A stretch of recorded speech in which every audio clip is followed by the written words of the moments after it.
تو پھر ان سب کو تمہیں نیکیاں بانٹنی پڑیں گی جو جو نیکیاں کیے تھے، اور اگر نیکیاں کچھ ہے نہیں تو ان کے گناہ اٹھا کر تمہارے اوپر ڈالے جائیں گے۔ یہ حقوق العباد میں یہی ہوگا قیامت کے دن۔ اس لیے اگر معافی مانگنے کا شوق ہے، بلکہ مانگنا چاہیے بھی، اس طرح سے نہیں، جاؤ ملاقات کرو۔ اگر ملاقات کرنا پاسبل نہیں، ممکن نہیں، تو فون پہ بات کر سکتے ہیں آپ، ان سے فون پہ بات کریں اور معاملات طے کریں کہ آپ دل سے مجھے معاف کریں اور مجھ سے جو ہو سکا میں آپ کو معاف کرتا ہوں۔ یہ تمام چیزیں اچھی چیزوں میں سے ہیں، آپ اس کی عادت ڈالیں۔ یہ سب برے رواج ہیں واٹس ایپ میں، ابھی پتہ نہیں کیا کیا گھومے گا، بہت سارے، بلکہ اس زمانے کی سب سے بڑی بلا ہے یہ بلا ہے، گھروں میں ایسی گھسی ہوئی ہے، لوگ دور دور بلاؤں کو دور کرنے کی دعائیں کر رہے ہیں اور سب کے ہاتھ میں بلا ہے۔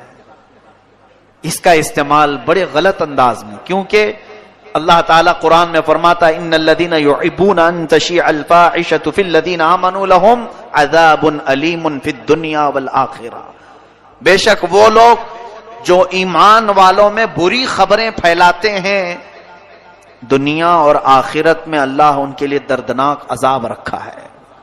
تو یہ پھیلانے والا سب سے بڑا کام سوشل میڈیا کر رہا ہے۔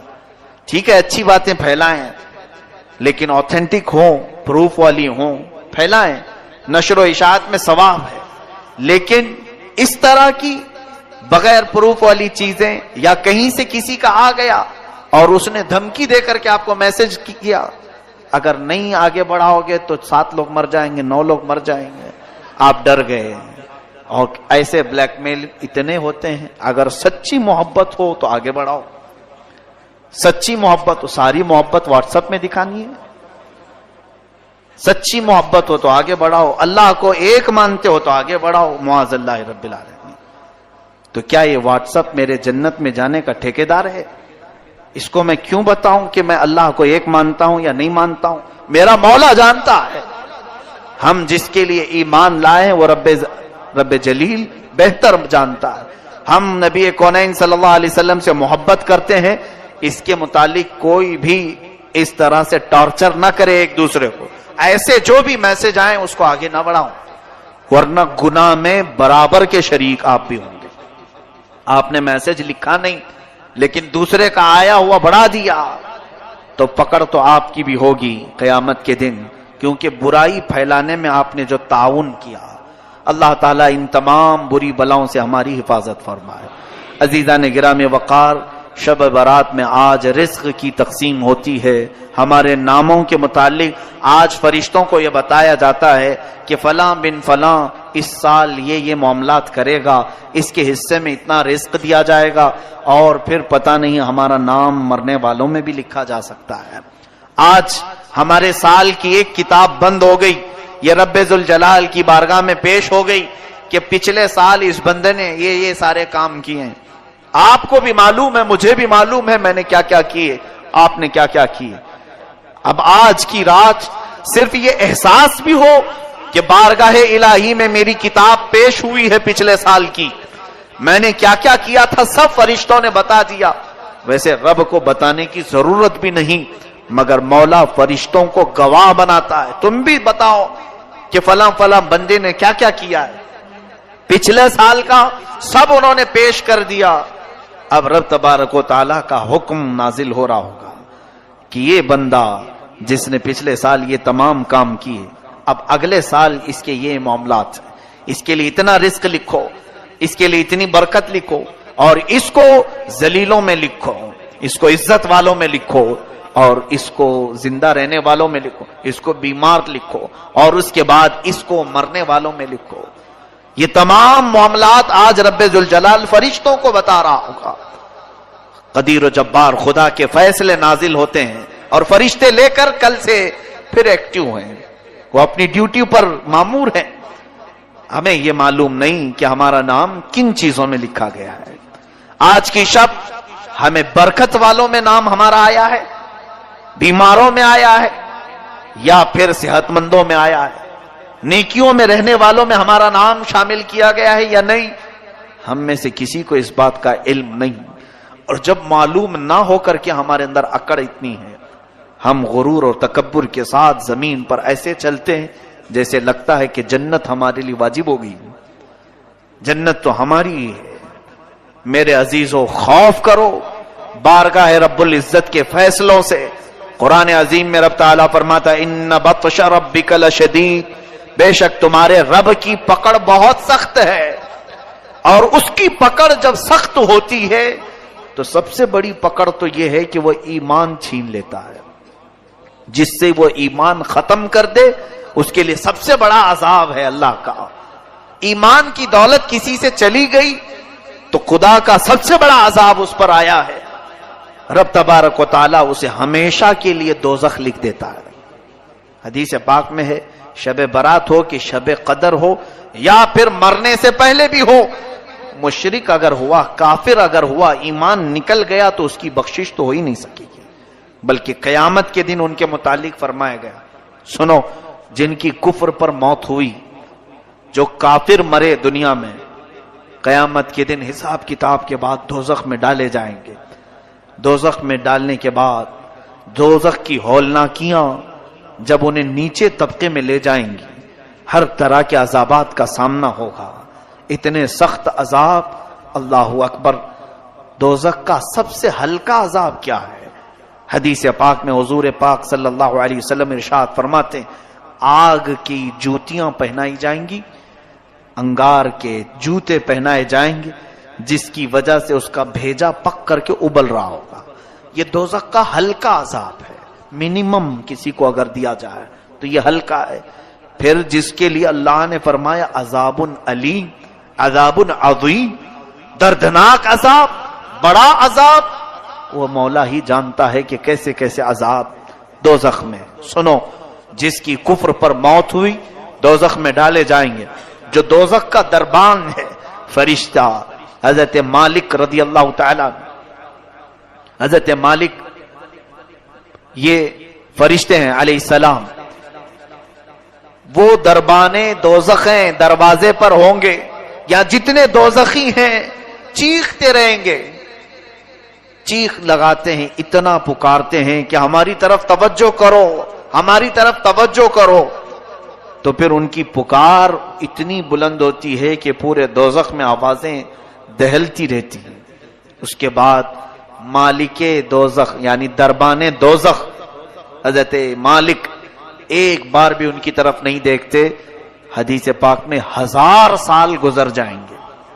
1000 سال کے بعد دربان دوزخ ان کی طرف دیکھتے ہیں. کیا بات ہے، کیوں چلا رہے ہو تم لوگ؟ 1000 سال کے بعد تب اہل دوزخ کہتے ہیں اے مالک، اے دربان دوزخ، ہم رب ذوالجلال سے بات کرنا چاہتے ہیں، ہمارے معاملے میں کچھ سفارش کرو. رب تبارک و تعالیٰ سے ہم کچھ کلام کرنا چاہیں گے کہ وہ ہمیں یہاں سے نکالے. حضرت مالک کہتے ہیں ٹھیک ہے، تمہاری بات میں مولا تک پہنچا دوں گا، رب تعالیٰ تک پہنچا دوں گا. تو اس کے بعد حدیث پاک میں پھر 1000 سال گزر جاتے ہیں. حضرت مالک کی طرف سے کوئی جواب نہیں آیا. دوزخیوں کی طرف دوبارہ وہ توجہ کرتے ہیں، کیا بات ہے؟ تو دوزخیوں نے کہا کہ مالک، ہم رب سے بات کرنا چاہتے ہیں. حضرت مالک کہتے ہیں میری اب تک رسائی نہیں ہوئی، میں تمہارا عریضہ پیش کروں گا رب تعالیٰ کے. یہاں تک کہ تیسرا 1000 سال گزر جاتا ہے. یہ دوزخ میں جلتے رہیں گے، اسی طرح عذاب میں مبتلا رہیں گے. تیسرے 1000 سال کے بعد حضرت مالک ادھر دوزخ کی طرف توجہ کرتے ہیں اور فرماتے اے اہل دوزخ، بشارت ہو تمہارے لیے کہ رب تعالیٰ کی طرف سے یہ جواب آیا ہے لا ينظر الیہم ولا یرحم علیہم. ان کی طرف نہ دیکھا جائے گا، نہ ان کی طرف رحم کیا جائے گا. مولا نہ تم سے بات کرنا چاہتا ہے اور نہ تم پر رحم کرنا چاہتا ہے. اب بند کرو آواز. فرمایا گیا حدیث پاک میں مایوس ان کے چہرے لٹک جائیں گے. اہل دوزخ واپس پھر اپنے عذاب کی طرف آئیں گے، اس لیے کہ اب کوئی امید بھی باقی نہیں رہی. 3000 سال تو امید پر دوزخ میں جل رہے تھے کہ اب بات ہوگی رب تعالیٰ سے، اب کلام ہوگا، شاید وہ بہتوں کو معاف کر کے نکالا، ہمیں بھی نکالے گا. لیکن جواب یہ آیا کہ یہ سب اب جو موجود ہیں یہ کفر کی حالت میں مرے ہوئے ہیں، یہ شرک کی حالت میں مرے ہوئے ہیں۔ کافروں اور مشرکوں کے لیے رب فرماتا ہے نہ ان کی طرف دیکھا جائے گا نہ رحم کیا جائے گا۔ ان اللہ لا یغفر ان یشرک بہ ویغفر ما دون ذلک لمن یشاء، شرک کو اللہ معاف نہیں کرے گا، اس کے علاوہ جو بھی ہے جسے چاہے رب تعالی معاف کرے گا۔ یہ قرآن میں اللہ فرماتا ہے۔ میرے عزیزو، ڈر اس بات کا ہونا چاہیے کہ اگر مولا تعالی ہمارے کسی عمل سے غضب میں آئے تو کہیں وہ ہمارے ایمان کی دولت کو سلب نہ کر لے، اور یہ نہ فرما دے نکل جا تو میرے خاص بندوں میں سے۔ کفار و مشرکین تجھے پسند ہیں بہت، ان کی عادتیں اچھی لگتی ہیں، جا انہی کے جماعت میں شامل ہو جا۔ آج آپ سب سوچو ذرا، بہت سارے نوجوان یہی چاہتے ہیں آ کر کے صرف یہ کہیں کہ مولانا سارے لوگ تو جی رہے ہیں اچھے سے، وہ اگر ناچ رہے ہیں ڈانس کر رہے ہیں آپ ہمیں کیوں روک رہے ہیں؟ کفار بھی ناچ رہے ہیں، کرسچن بھی ناچ رہے ہیں، یہودی بھی ناچ رہے ہیں، ہم مسلمان ہو کر کیا ڈانس نہیں کر سکیں گے؟ ٹھیک ہے، تمہارا سوال یہ دنیا میں سارے لوگوں کو شراب پیتے ہوئے دیکھا، ہم آپ کو منع کر رہے ہیں تو برا لگا۔ یہ دنیا کا فیشن ہے، آپ نہیں سمجھ سکو گے، آپ پرانے لوگوں میں سے ہیں۔ ہم نئے زمانے میں زندگی گزارنا چاہتے ہیں، ہم کچھ ماڈرن بننا چاہتے ہیں۔ فلمی ایکٹروں کو دیکھ کر ان کی طور طریقے کو اپناتے ہوئے نکل پڑے اور پھر یہ سمجھا کہ ہم ایک نئے راستے پر چل رہے ہیں۔ سنو، ٹھیک ہے، جس کا راستہ چاہے اپنا لو، جس کا راستہ، کیونکہ تمہارے لیے نہ میں چھڑی لے کر کے بیٹھا ہوں، نہ اللہ کا کوئی فرشتہ تمہاری گردن جھکا کر تمہیں عبادت کرنے کے لیے آئے گا، بلکہ رب تعالی دنیا میں تمہیں آزاد رکھا ہے، تمہیں جو مرضی میں آئے کرو، جو اچھا لگے کرو۔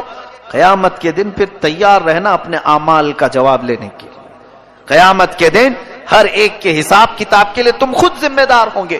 آج میں ان نوجوانوں سے کہتا ہوں جنہیں کفار و مشرکین اچھے لگتے ہیں، جن کو لوگوں کے ہاتھوں کے شراب کی بوتلیں پسند ہیں، جوے خانے، شراب، تاش کے اڈے، یہ سب بہت اچھے لگتے ہیں جنہیں، اور پھر یہ فلمی دنیا کے تمام تر ظالم دجال قسم کے خرافات مچانے والے اور پورے گھروں کو تباہ کرنے والے ایکٹر انہیں پسند ہیں، ان کے ساتھ ہو جاؤ، کوئی بات نہیں، تمہیں مبارک ہو۔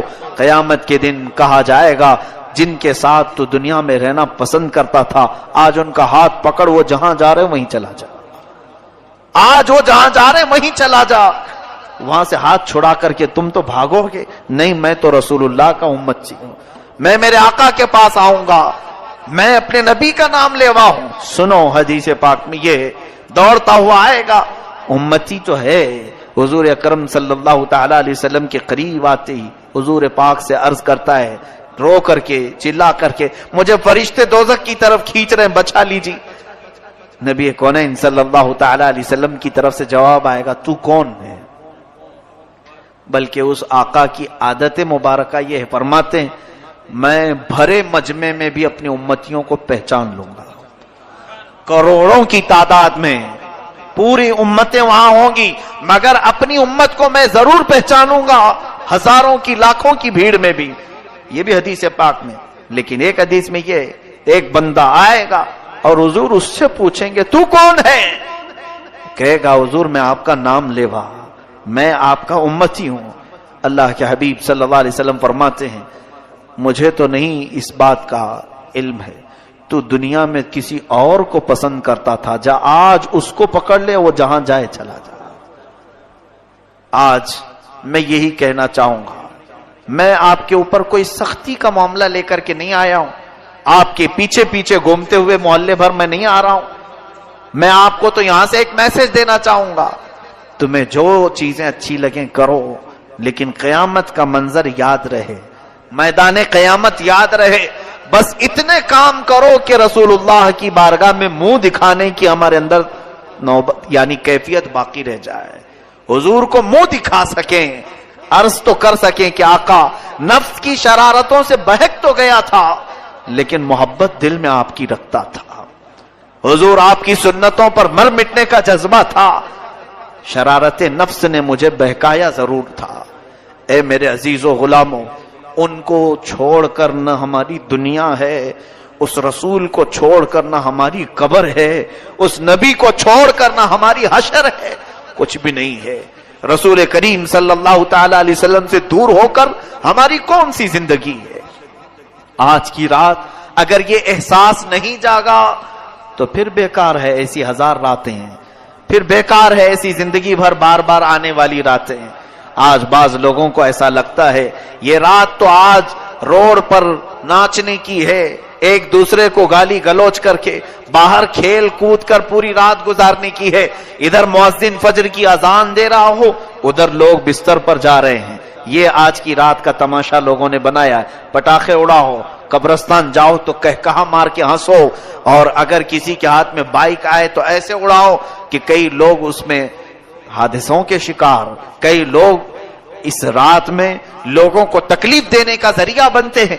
سنو، آج کی رات فرشتے بھی اترتے ہیں، بے حساب ان گنت تعداد میں فرشتے۔ تم جس وقت اس طرح سے اڑا رہے ہو سکتا ہے ہم سے تمہیں ڈر نہیں لگتا، اللہ کے وہ ملائکہ تمہارے ہر کام کی گواہ بنیں گے۔ صبح واپس رب کے حضور جائیں گے، اللہ تبارک و تعالی ان فرشتوں سے پوچھتا ہے میرے بندوں کو کس حالت میں تم چھوڑ آئے؟ جب تم دنیا سے آ رہے تھے تو میرے بندے کیا کر رہے تھے؟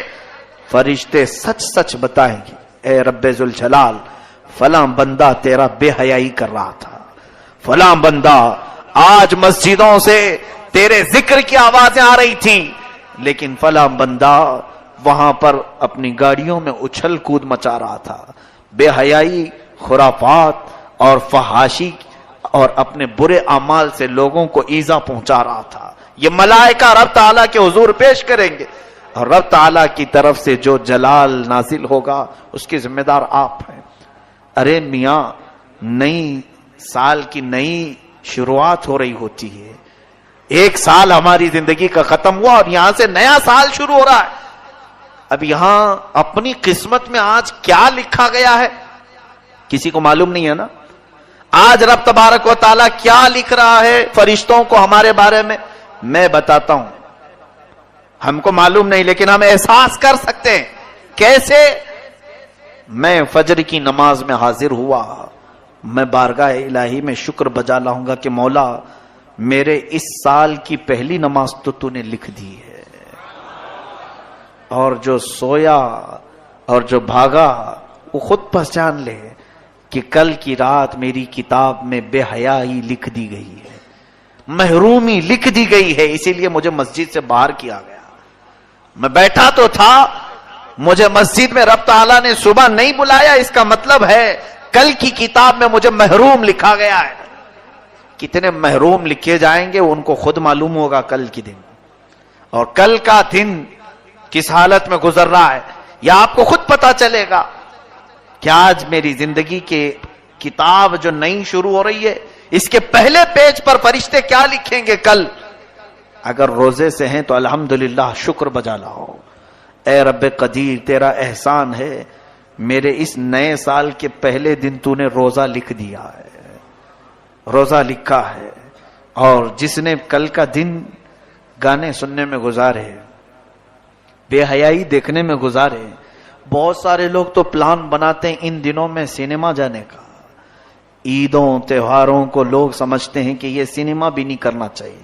ان کے لیے بھی یہ بات سمجھ لو کہ یہ وہ لوگ ہیں جن کو آج کی رات رب تبارک و تعالیٰ اپنی رحمت سے دور کر دیا ہے۔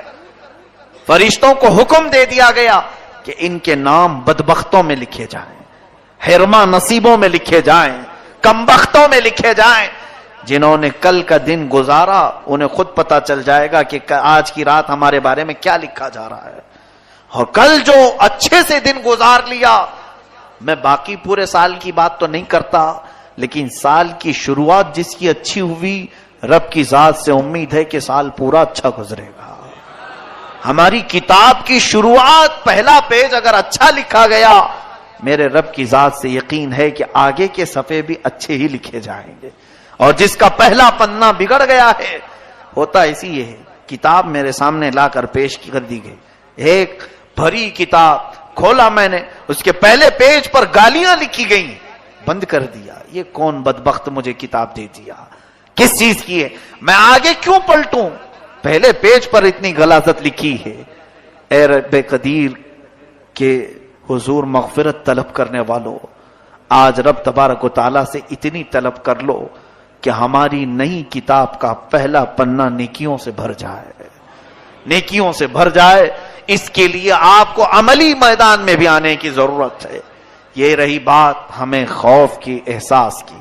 اب رزق کی تقسیم ہو رہی ہے. پورا سال کچھ لوگ بے برکتی کی شکایت کرتے رہے، ہماری روزی بند ہے، دکان بند ہے، تجارت بند ہے. ایک بات یاد رکھو، جتنا تمہارے مقدر میں لکھا جائے گا اتنا مل کے رہے گا. چاہے تم 1000 لوگوں کو بولو یا 1 کو بولو یا 70 کو بولو، جتنا ملنا ہے وہ آج بٹ گیا. تو کیوں دوسروں کو بول کر مطلب ہے؟ آپ کو ایسا لگتا ہے 4 لوگوں کو بولوں گا تو میرا رزق بڑھ جائے گا؟ آج جو دکان بند پڑی ہے یا کم دھندا ہو رہا ہے، میں اور 5-6 لوگوں کو بولوں تو کچھ اور بڑھ جائے گی. تمہارے حصے میں جو لکھا گیا آج کی رات وہ اگلے سال تک تمہیں مل کر رہے گا. لو لگاؤ اور اس رب ذوالجلال کی طرف. ملے تو اس کا شکر ہے، نہ ملے تو اس کے دربار میں دعا ہے. لوگوں سے ہمیں کچھ بھی نہیں ہوگا. ما یفتح اللہ للناس من رحمت فلا ممسک لہ وما یمسک فلا مرسل لہ من بعد.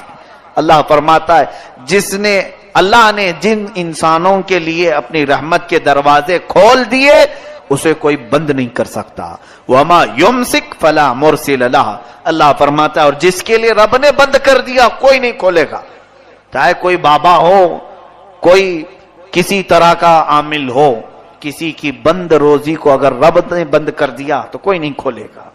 یہ یقین رکھ کر کے چلو، ہمارے حصے میں آج جو رزق بٹ رہا ہے وہ ہمیں اتنا مل کر رہے گا. لوگوں سے شکایت نہ کریں.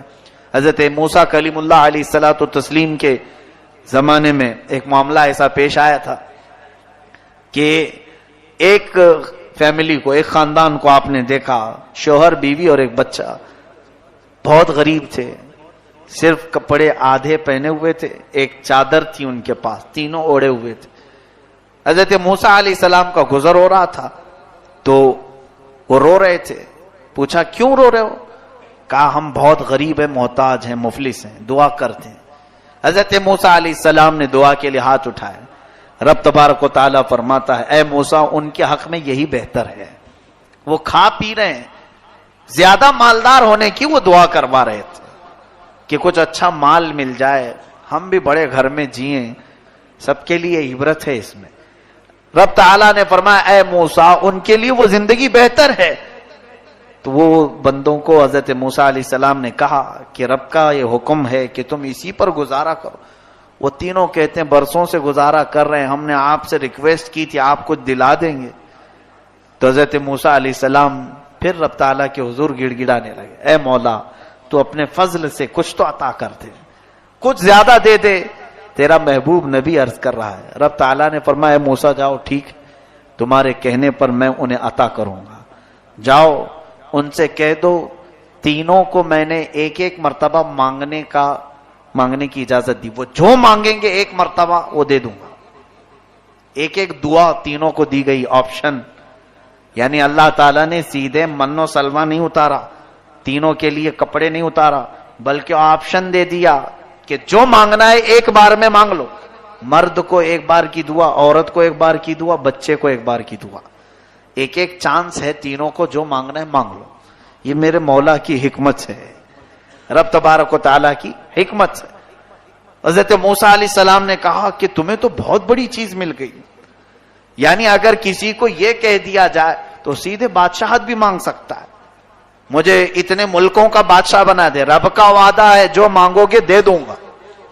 اس کی طرف سے آئی بات. تو اللہ تعالیٰ کی طرف سے جب یہ بات آئی، حضرت موسیٰ علیہ السلام نے کہا بہت بڑی چیز تمہیں دیا ہے رب نے. کوئی سامان نہیں دیا بلکہ آپشن دے دیا، جو چاہو مانگ سکتے ہو. تو بڑے خوش ہوئے. حضرت موسیٰ علیہ السلام وہاں سے نکل گئے. عورت جو اس میں تھی ادھیڑ عمر کی تھی، اس نے سب سے پہلے یہ سوچا کہ ہم تینوں کھڑے ہو کر کے دعا مانگیں گے آپس میں. شوہر یہ کہا کہ میں غسل کر کے آتا ہوں. ایک ندی کے کنارے یہ لوگ کھڑے تھے. میں غسل کر کے آتا ہوں, جب تک تم یہاں کھڑی رہو, نہا دھو کر کے اچھی ایک ایک دعا کریں. ایک گھر مانگے گا, ایک مال مانگے اور ایک سواریاں مانگے, سب کچھ آ جائے گا. تو تینوں کا فیصلہ ہوا. وہ نہانے کے لیے چلا گیا. عورت کو صبر کہاں, اور عورت کی ایک عادت یہ ہے, وہ چھوٹا بننے کی بہت کوشش کرتی ہے. عورتوں کی ایک فطرت ہے, بڑی سی بڑی عورت کو بھی اگر چھوٹی کہہ دو تو بہت خوش ہو جاتی ہے. یہ عادتیں ہیں. اب وہ بیچاری صبر نہ کھائی.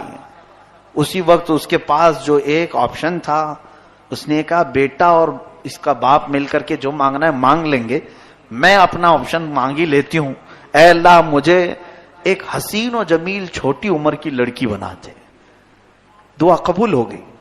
وہ بہت حسین و جمیل بن گئی, خوبصورت اتنی شہزادی, نوجوان, اور چہرہ چمک رہا تھا. اس کی خواہش پوری ہو گئی. بے صبراپن ہوتا ہے جب مل جائے تو مانگ لیا اس نے. اتفاق ایسا کہ ایک بادشاہ کا شہزادہ شکار پر ادھر آیا ہوا تھا. واپسی پر اس نے دیکھا بہت حسین و جمیل دوشیزہ ہمارے اس احاطے میں آئی کہاں سے. اس نے زبردستی اس خاتون کو اٹھوا لیا. وہ حالانکہ بھاگنے کا ارادہ نہیں کی, اپنے شوہر کے ساتھ رہنا تھا اسے, لیکن شہزادے کی بری نظر کی شکار ہو گئی. سپاہیوں نے اس خاتون کو اٹھایا زبردستی. بہت خوبصورت لڑکی بنی تھی, اپنی دعا سے مانگ لیا تھا. تو شہزادے نے اسے گھوڑے کے پیچھے باندھ دیا اور اپنے محل کی طرف لے چلا. ادھر بیچارہ شوہر نہا کر کے واپس آیا. پوچھا بیٹے سے, اماں کہاں گئی؟ کہا وہ اس نے دعا کر لی تھی خوبصورت بن جاؤں, وہ بن گئی. اور ایک کوئی بادشاہ کا ہموار, کوئی اس کا کوئی سپاہی رہا ہوگا, شہزادہ رہا ہوگا, وہ اماں کو اٹھا کے لے گیا ہے. اس کو بڑا غصہ آیا. اس نے دھوکہ کیا میرے ساتھ. میری بیوی ہو کر وفادار ہونا چاہیے تھا اسے. خوبصورت کیا بن گئی, یہ بادشاہ کے ساتھ چلی گئی. تو اس نے آؤ دیکھا نہ تاؤ, اپنے پاس جو تھا آپشن ایک دعا کا, غصے میں آ کر کے اس نے کہا مجھے مولا تو نے جو دعا کا ایک آپشن دیا, میں اس آپشن میں یہ کہتا ہوں کہ اسے خنزیر کا بچہ بنا دے. اس عورت میری بیوی کو خنزیر کا منہ دے دے بس, اور کچھ نہیں مانگنا ہے مجھے. غصہ اتنا تھا. اس کی بھی دعا قبول ہو گئی, کیونکہ رب تعالیٰ کی طرف سے حکم یہ ہوا تھا کہ ایک بار مانگو, جو بھی ہے وہ مل جائے گا. اور اس نے جیسے مانگا, وہ خاتون ابھی محل پہنچی نہیں تھی, شہزادے کے پیچھے جو بیٹھی تھی اس کا چہرہ خنزیر کا ہو گیا. غلیظ جانور کا چہرہ اور جسم بھونڈا. وہ بات چیت تو کر رہی ہے لیکن جانور کی شکل ہے. تو جیسے ہی وہ محل کے قریب پہنچے تو چھوٹے چھوٹے بچے سب مذاق اڑانے لگے. آج شہزادے صاحب نیا شکار لے کے آئے, یہ پتہ نہیں کیسا شکار ہے. شکل نیچے کی انسان کی, اوپر کا چہرہ خنزیر کا ہے. تو بعد میں اس کو دیکھ کر بڑا افسوس ہوا کہ یہ کیسے ہو گیا. تو مارتے ہوئے اس عورت کو وہاں سے محل کے پاس سے بھگا دیا کہ نکل جاؤ. وہ روتے روتے وہاں سے پھر اپنے اس علاقے پر آئی, اپنے شوہر سے معافی طلب کرنے لگی, کہنے لگی میرے اس میں قصور نہیں تھا, اس ظالم نے مجھ پر بری نظر ڈالی, اٹھا کر لے گیا. شوہر نے بہرحال معاف کر دیا, ٹھیک ہے بھٹکا ہوا جو بھی واپس آ جائے معاف کرنا چاہیے, میری بیوی. اب کیا ہے, بچے کے پاس ایک دعا کا آپشن تھا. اس سے کہا کہ بیٹا آپ کچھ اور نہ مانگو, اتنا کہو اماں جیسے پہلے تھی ویسے ہو جائے. اس نے مانگ لیا, اے اللہ میری ماں پہلے جیسے شکل میں تھی ویسی بنا دے. اللہ نے اس کی دعا بھی قبول کر لی, اس کی ماں صحیح ہو گئی. اب وہ جیسے تھے ویسے ہی رہ گئے. حضرت موسیٰ علیہ السلام کا گزر واپس پھر وہاں سے ہوا. حضرت موسیٰ نے پوچھا کیا کیا مانگا تم لوگوں نے؟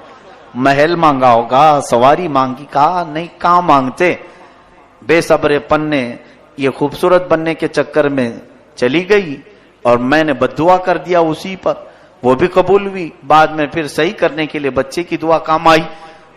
حضرت موسیٰ علیہ السلام سے رب نے فرمایا, اے موسیٰ کیا میں نے تم سے یہ نہیں کہا تھا کہ یہ جتنا ان کے حق میں ہے اتنا ہی بہتر ہے. رب تعالیٰ نے جن کے لیے جو مقدر رکھا ہے گھوم پھر کر کے وہیں آؤ گے. کچھ لوگ راتوں رات کروڑپتی بننے کے ایسے ہی خواب دیکھتے ہیں کہ ایسے ہی ابھی میں یہاں سے نکلا ہوں ابھی کروڑپتی بن جاؤں گا، پھر وہ کب روڑپتی بنتا ہے یہ بھی نہیں معلوم ہوتا۔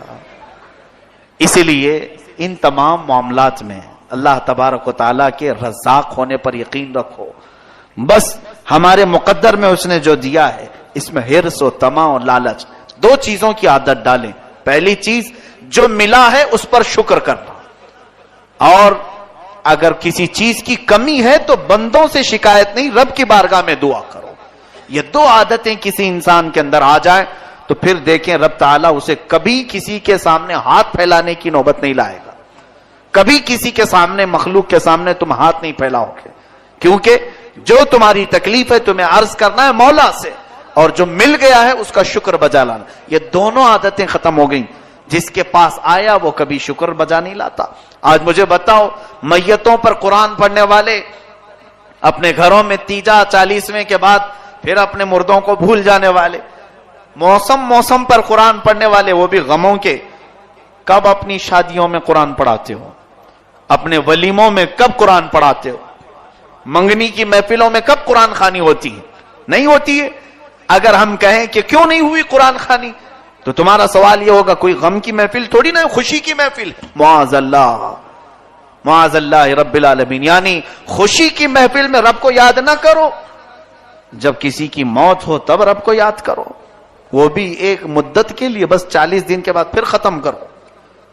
یہ زندگی گزارنے کا طریقہ ہے تو پھر تمہارے اندر رزق کی برکت کہاں سے آئے گی؟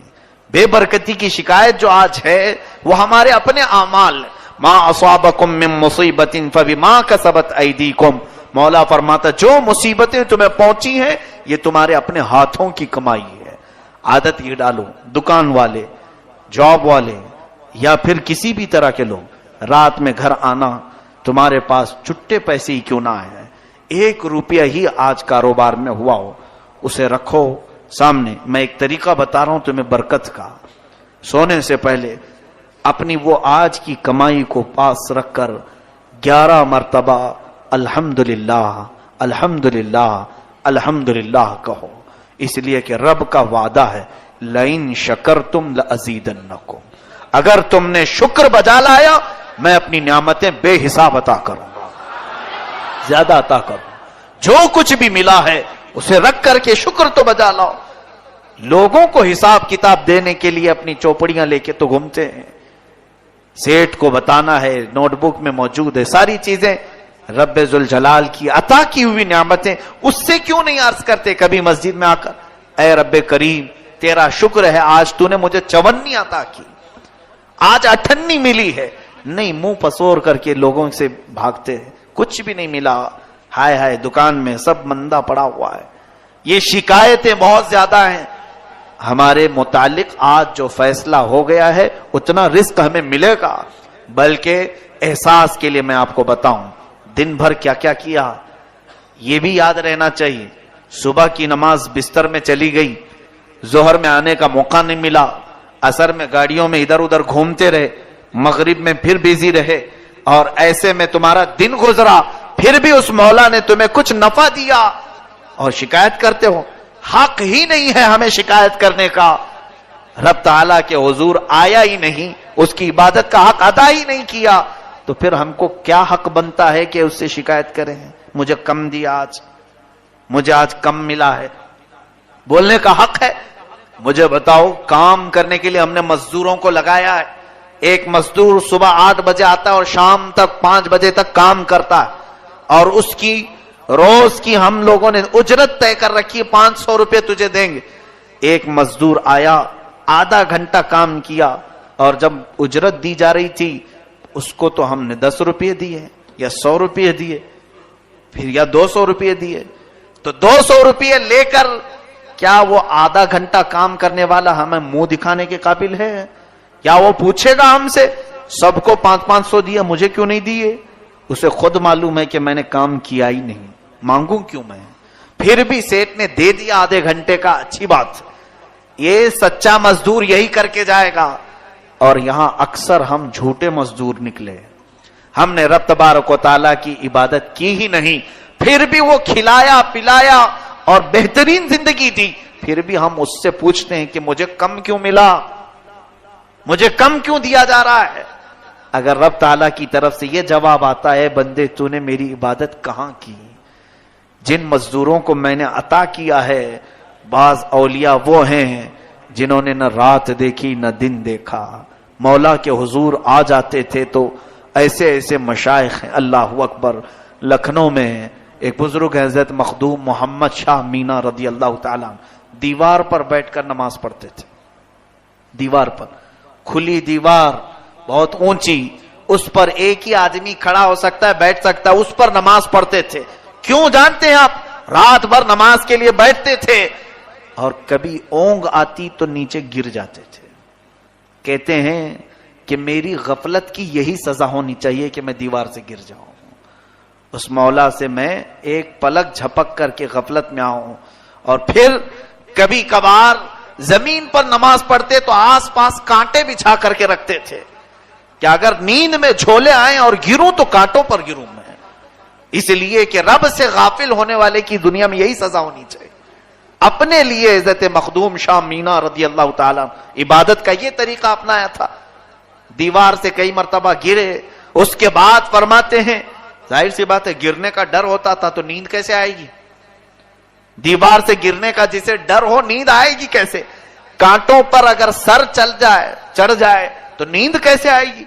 یہ وہ اولیاء کاملین ہیں جنہوں نے رب کے حضور ایسی مزدوری کی، ایسی عبادت کی، تو کیا مولا اپنی شان کے مطابق انہیں نہیں عطا کرے گا؟ اور ہم ان کو دیکھتے ہیں، ان اولیاء کو تو نے بے حساب عطا کیا، اور ہمیں کیا؟ ہمیں رزق میں محتاجی کیوں آئی؟ ذرا کمپیئر تو کر کے دیکھو، وہ رات کی عبادتوں کے لیے اتنا اہتمام کرتے تھے، دیوار پر بیٹھ کر آس پاس کانٹے بچھا کر کہ گروں تو میں کانٹوں پہ گروں، اور یہاں ہماری تو فرض غائب ہے، ہمارے فرائض غائب ہیں، تو کیا ہمارا حق بنتا ہے؟ میں تو یہ کہتا ہوں کہ اگر وہ عدل کرنے پر آئے تو ہمیں وہ سال بھر بھی بھوکا رکھ سکتا ہے۔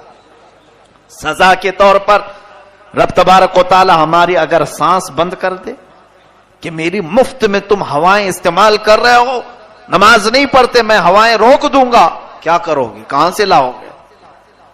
اس کی ہوائیں ہیں، اس کی زمین، اس کا آسمان، اس کی کائنات ہے، ہم اس کی تمام چیزیں مفت میں استعمال کرتے ہیں۔ میرے عزیزو، رب ذوالجلال کی ذات پر یقین اور توکل ایسا ہو کہ رزق کے معاملے میں خاص طور پر میں آج عرض کر رہا ہوں، یہ شکایتیں بند کرو۔ اور رہی بات حلال کمانے کی، اس میں بعض لوگ یہ سوچ کر کے بیٹھے ہیں یہ میرے لائق راستہ نہیں، یہ میرے لائق راستہ نہیں، ہر ایک نے اپنا اپنا بنا کر کے رکھا ہے، میرے اسٹیٹس کے مطابق نہیں ہے، میرا اسٹینڈرڈ نہیں ہے۔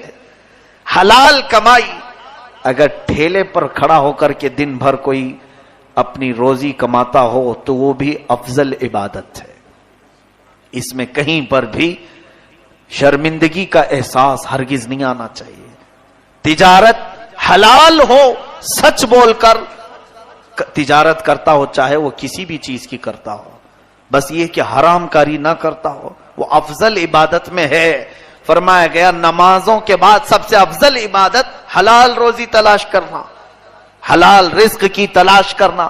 بہتوں کو آج جو خالی ہم دیکھ رہے ہیں، کیوں؟ کام نہیں ملتا ہے۔ کیا کام نہیں ملتا؟ بہت سارے کام ہیں، کرنا نہیں چاہتا۔ تمہارا بدن سستی اور کاہلی کا ایسا شکار ہے کہ تم خالی بیٹھنا تو پسند کرتے ہو۔ جیسے بعض لوگوں کو ہم نے یہ محاورہ مارتے ہوئے دیکھا، اور ڈینگے مارتے ہیں، شیر بھوکا تو رہ سکتا ہے، گھاس نہیں کھاتا، یہ ڈینگ مارنا ہوا، یہ غرور اور تکبر کے الفاظ ہوئے۔ ایسے میں نے سنا، تو پھر ٹھیک ہے، رب تعالیٰ تمہیں بھوکا ہی مار دے گا، یہاں پہ بھی بھوکے رہو، قیامت کے دن بھی بھوکے رہو۔ رسول کریم صلی اللہ تعالی علیہ وسلم کی بات یہ ہے، اللہ اکبر۔ ایک حدیث پاک میں نے پڑھا تھا، آنکھیں بھیگ گئی پہلی مرتبہ جب حدیث کو پڑھا۔ حضرت امام حسن اور امام حسین رضی اللہ تعالی بچپن میں بھوک سے رو رہے تھے۔ حضرت فاطمہ کے گھر سے آواز آئی، حضور آئے، پوچھا کہ بچے کیوں رو رہے؟ کہا بھوک سے رو رہے۔ حضور اکرم صلی اللہ علیہ وسلم فرماتے لاؤ ہم دونوں کو میں لے کر چلتا۔ کہا کہاں؟ فرماتے ہیں کہ کچھ مزدوری کروں گا اور کام کے پیسے مل جائیں تو میں ان بچوں کو کھلاؤں. مختار کل ہیں، کائنات کے آقا و مولا، صرف ہاتھ اٹھا دیں تو رب جنت سے کھانے اتارے. وہ رسول مختار صلی اللہ علیہ وسلم اپنے دونوں شہزادوں کو لے کر چلے اور ایک باغیچے والے کے پاس، کھجوروں کے باغیچے والے کے پاس، وہ کنویں میں سے پانی نکال کر باغیچے میں پانی ڈال رہا تھا. حضور اکرم صلی اللہ علیہ وسلم نے اس سے کہا باغیچے والے کہ میں مزدوری کرنا چاہتا ہوں، کیا تو مجھے موقع دے گا؟ اس نے کہا ٹھیک ہے، میرے پاس کام ہے، ایک بکیٹ پانی نکال کر کے ڈالو گے تو 2 کھجور دوں گا. ایک بکیٹ، ایک ڈول پانی کنویں سے کھینچ کے نکالو گے تو 2 کھجوریں دوں گا. رسول کریم صلی اللہ علیہ وسلم نے منظور فرما دیا. ڈول کو رسی باندھ کر حضور یہ ہے اجرت پر کام کرنا. حضور نے ڈول کو کنویں میں پھینکا اور نکالا اور ایک گھڑا پانی، ایک مٹکا پانی باغیچے میں بہایا. اس نے 2 کھجوریں لائی، 2 یا 4 کھجوریں دی. دوسرا ڈالا، پھر 4 کھجوریں دی. امام حسن کو کھلایا، امام حسین کو کھلایا. فرماتے ہیں شہزادے بیٹے یہ حلال کی کمائی ہے، یہ حلال کی کمائی ہے، کھاؤ. اور تیسرا ڈول حضور نے ڈالا تو رسی ٹوٹ گئی، ڈول اندر چلا گیا. تو وہ دیہاتی باغیچے کا مالک جو تھا وہ غصے میں آیا اور اس نے حضور کے چہرے پر مار دیا. میرے آقا صلی اللہ علیہ وسلم نے جواب میں کچھ نہیں کہا. فرمایا کہ مجھے اندازہ نہیں تھا رسی ٹوٹ کر گر گئی. حضور اکرم صلی اللہ علیہ وسلم نے اس سے کہا، اس نے ہاتھ اٹھایا نبی کونین صلی اللہ علیہ وسلم پر. یہ نبی کونین صلی اللہ علیہ وسلم نے پوری امت کو درس دیا. تم بیٹھ کر کے کھانا چاہتے ہو، اپنے گھر میں عیاشی کر کے کھانا چاہتے ہو، اور دونوں عالم کا مالک و مختار رسول ڈول کو کنویں میں ڈال کر اس کی بھی کمائی کھانے کو پسند فرمائے. حضور اکرم صلی اللہ علیہ وسلم پر جب اس نے ہاتھ لگایا، نبی کونین صلی اللہ علیہ وسلم نے جواب میں کچھ نہیں کہا. دونوں شہزادوں کو اٹھائے، 6 کھجوریں لے کر اپنے گھر واپس آئے. یہ مزدوری ہے. جب واپس آئے تو حدیث پاک پوری پڑھو، سنو. اس دیہاتی کو اچانک کچھ ایسی بات محسوس ہونے لگی. چہرے کی چمک ہی بتاتی تھی کہ کوئی عام آدمی نہیں ہے. حضور کے جانے کے بعد لوگوں کی چہل پہل شروع ہوئی. اس نے سن تو رکھا تھا کہ نبی کونین صلی اللہ علیہ وسلم مدینے میں دیکھا نہیں تھا کبھی. اس نے لوگوں سے پوچھا، ارے ذرا بتاؤ تو صحیح، آج میرے باغیچے میں ایک مزدور آیا تھا، میں نے اس کو ہاتھ مار دیا ہے، مجھے ایسا لگتا ہے کہیں وہ محمد تو نہیں ہے، محمد تو نہیں ہے. لوگوں سے پوچھا، لوگوں نے پوچھا بتا تو صحیح کیسے دکھتے تھے وہ؟ اس نے کہا بڑی بڑی آنکھیں ہیں، زلفیں گھنی ہیں، چہرے پر چاند کی جیسی چمک ہے، جسم میں خوشبو آ رہی تھی. عام مزدور میں ایسا ہوتا نہیں. کپڑے پر پیوند تو تھے لیکن چمک پیدا ہو رہی تھی. تو لوگوں نے کہا ہاں کوئی اور نہیں، تیرے باغیچے میں محمد ہی آئے تھے. رسول پاک صلی اللہ علیہ وسلم کی بات سنا تو اب وہ دیہاتی جو باغیچے کا مالک تھا بے اختیار رونے لگا. ہائے افسوس مجھ سے کیا ہو گیا، کیا ہو گیا. وہ ایمان والا نہیں تھا. پہلی بات یہ سن، یہ قلیوبی نے لکھا ہے اس حدیث کو پورا. وہ شام کے وقت رسول کریم صلی اللہ علیہ وسلم کے دربار میں حاضر ہوا. حضرت ابو بکر صدیق سے پوچھا محمد کہاں رہتے ہیں؟ وہ لے کر حجرے کے پاس آئے. اس کے ہاتھ چادر میں لپٹا ہوا خون میں تر تھا. اللہ کے نبی صلی اللہ علیہ وسلم کا دروازہ کھٹکھٹایا. حضور باہر آئے. آتے ہی اس نے پہچانا اور کہا کہ آج آپ میرے باغیچے میں آئے تھے، بتایا کیوں نہیں کہ آپ محمد تھے؟ حضور پاک صلی اللہ علیہ وسلم فرماتے ہیں کس لیے بتاؤں، میں تو حلال کمائی کے لیے آیا تھا، میں تو حلال مزدوری کے لیے آیا تھا، میں کس لیے بتاؤں؟ اچھا اب یہ تو بتا یہ تیرے ہاتھ پر خون کیسا؟ تو اس نے چادر ہٹا کر کے دکھائی. کہا کہ میں نے اس ہاتھ کو کاٹ دیا ہے، اب یہ ہاتھ مجھے چاہیے ہی نہیں جو محمد پر اٹھا تھا. وہ محبت کرنے والے لوگوں میں سے تھے. اس نے اپنے ہاتھ کو جڑ سے کاٹ دیا تھا اور لے کر کے حضور کے پاس آیا تھا. کہا کیا میرے اس گناہ کی مغفرت ہو سکتی ہے؟ اللہ کے نبی صلی اللہ علیہ وسلم نے اس کا ہاتھ اٹھایا, اس کے مونڈھے پر لگایا, اپنا لعاب پاک لگایا, فرماتے ہیں جیسا تھا ویسا ہو گیا. کہا جا ایمان لا, اللہ تیری مغفرت فرمائے گا. یہ میرے آقا کے کردار تمہارے سامنے رکھتا ہوں. رسول مختار صلی اللہ علیہ وسلم رزق کے لیے, آج ہمارے نوجوانوں میں جو یہ سستی اور کاہلی آئی, میاں بعض لوگ حقارت سے دیکھتے ہیں کچھ لوگوں کو, روزی کمانے والوں کو. ٹھیلے پر کھڑا ہونے والا کوئی حقیر آدمی ہرگز حقارت سے مت دیکھو. بہت سارے صحابہ ایسے ہیں جو چٹائی بن کر کے اپنی روزی کماتے تھے, لوہے کو دن بھر مار کر آگ پہ تپا کر وہ اپنی روزی روٹی کمایا کرتے تھے. کئی صحابہ ایسے ہیں. چاہے آج ہمارے پاس کسی کو بھی حقارت سے نہ دیکھو, خواہ یہاں پر رکشہ چلاتا ہو, وہ حلال کمائی میں مصروف ہے. اگر وہ جھوٹ بول کر نہیں کرتا, صحیح طریقے سے اگر وہ, چاہے وہ رکشہ ہی چلا رہا ہو, وہ حلال کمائی میں مصروف ہے, میں انہیں سلام پیش کرتا ہوں کہ الحمدللہ وہ عبادت میں مصروف ہے. اگر اس کی یہ نمازیں بھی صحیح ہو گئی اور وہ حلال کمائی بھی صحیح ہو گئی تو زندگی کا کیا کہنا. تو اس کے لیے اس نے پوری زندگی دین بنا لیا. عزیزان کرام وقار, رزق کے معاملات بڑے طویل ہیں, پھر کبھی عرض کروں گا. خلاصہ کلام یہ ہے, وہ مالک مختار خدا رب ذوالجلال جو چونٹیوں کو ان کے سوراخ میں رزق دیتا ہے, وہ اشرف المخلوقات کو کیا بھوکا چھوڑ دے گا؟ وہ اپنے ان بندوں کو ایسی آوارہ چھوڑ دے گا؟ تمہیں کھلائے گا, رزق ضرور دے گا, لیکن اس کی شکایتیں بندوں سے نہ کرو, دوسروں سے نہ بیان کرو, اپنے معاملات رب ذوالجلال کے حضور عرض کرو. یہاں رب تعالیٰ کے حضور آؤ اور سجدے میں گر کر اس سے جو باتیں کرنی ہے باتیں کرو.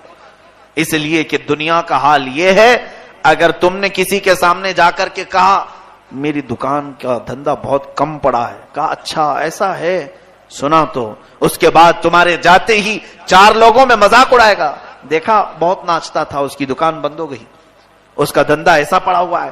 4 لوگوں میں تمہارے عیب گنائے گا. اس کے ساتھ ایسا ہی ہونا چاہیے تھا. تم نے تو لوگوں کو بول کر کے اپنا ہمدرد نہیں, اپنے خلاف کھڑا کیا. اور ادھر میرے مولا کا حال یہ ہے, رب ذوالجلال کے حضور جب بندہ جھکتا ہے, اپنی باتیں عرض کرتا ہے, رب تعالیٰ فرماتا ہے فرشتوں اس کے تمام عیبوں کو چھپا دو, کوئی اور بندہ مطلع نہ ہونے پائے, اس لیے کہ اس نے جو کچھ مجھے بیان کیا یہ میرے اور میرے بندے کے درمیان راز رہے گا. میں اس کا کوئی عیب دوسرے تک نہیں بیان کروں گا. یہ میرا خالق ہے, یہ میرا مالک ہے, اس کے سامنے عرض کرنے والی باتیں وہ دوسروں تک نہیں بتاتا. اور یہاں بندوں کا حال یہ ہے, کسی کے سامنے بھی بیان کرو تم, چاہے وہ کوئی بھی ہو, وہ سب کو بیان کرے گا کہ فلاں کے حالات سنے, وہ مجھے آ کر کے کہہ رہا تھا ایسا ہے ویسا ہے. سب کی عادتیں یہی ہوئی ہیں. اس لیے سب سے بہتر طریقہ یہ ہے خلاق کائنات کے حضور حاضر ہو, رب ذوالجلال کی بارگاہ میں حاضر ہوں. اللہ تعالی ہمیں اس رات کی عبادتیں نصیب فرمائے.